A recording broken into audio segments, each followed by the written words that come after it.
এই বিশ্বটাকে নষ্ট করে ফেলছে কয়েকটা জিনিস। এক নাম্বার বস্তুবাদিতা, মানে মেটেরিয়ালিজম। বস্তুবাদিতা বস্তুবাদিতা কি জিনিস? মানুষের জীবনের লক্ষ্য এই দুনিয়াকে করে নেওয়া, বাড়ি গাড়ি টাকা পয়সা স্ট্যাটাস। একটা ফ্ল্যাট কিনেছি, আমার লাইফ সাকসেস। ফ্ল্যাট কিনেছি, একটা আরেকটা লাগবে।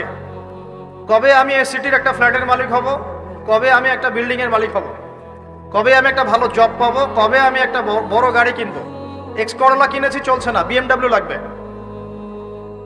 বাজাজ সিটি 100 গাড়ি চালাচ্ছি, চলবে না, আমার কি লাগবে?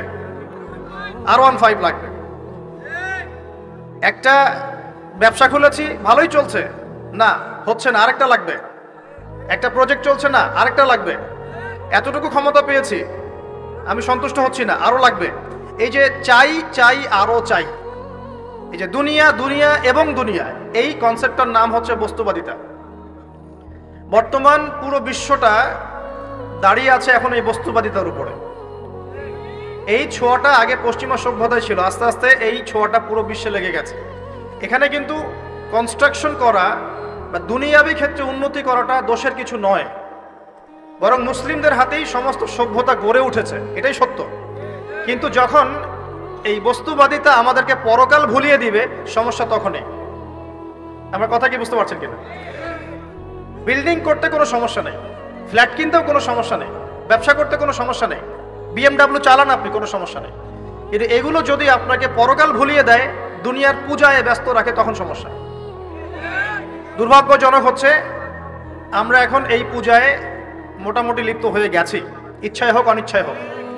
ঢাকা শহরে ফ্লাইওভারের উপর দাঁড়াবেন, আপনি দেখবেন মানুষ ছুটছে আর ছুটছে, সকাল থেকে একদম ফজর থেকে শুরু করে রাত 12টা 1টা। এখানে তো রাত হয় না, সব দিন। আর নবী সাল্লাল্লাহু আলাইহি ওয়াসাল্লাম শেষ জামানার হাদিসগুলোর মধ্যে বলেছিলেন যে যখন মানে ছেলে মেয়ের পোশাক পরবে, মেয়ে ছেলের পোশাক পরবে, যখন আনতালিদা লামাতু রাব্বাতুহা, মানে দাসী তার মনিবকে জন্ম দিবে। দাসী মনিবকে জন্ম দেওয়ার একটা ব্যাখ্যা উলামায়ে কেরাম এমনটাও করেছেন, সমাজে ন্যায় অন্যায়, হক বাতিল, সত্য মিথ্যার যে মানদণ্ড, এটা উল্টে যাবে। ন্যায় হবে অন্যায়, অন্যায় হবে ন্যায়। আমানতদার ব্যক্তিকে বলবে খেয়ানতকার, খেয়ানতকার ব্যক্তিকেই বলবে আমানতদার। সত্য হবে মিথ্যা, মিথ্যা হবে সত্য। হক হবে বাতিল, বাতিল হবে হক। সাদা হবে কালো, কালোই হবে সাদা। দিন হবে রাত, রাত হবে দিন। এখন ঢাকা শহরে রাত হয়ে গেছে দিন, আর দিন হয়ে গেছে বহু যুবক যুবতীর জন্য রাত। এখন বাজে 12টা, আমাদের শহর অ্যাক্টিভ, মাশাআল্লাহ।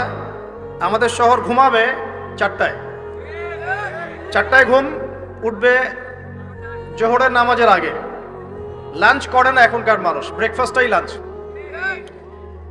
তো আনতালিদা লামাতু রাব্বাতুহা এর গভীর ব্যাখ্যা আছে। আল্লাহ পাকের হালালকে এই বস্তুবাদী সভ্যতায় হারাম করা হচ্ছে, এবং আল্লাহ পাকের হারামগুলোকে হালাল করে নেওয়া হচ্ছে।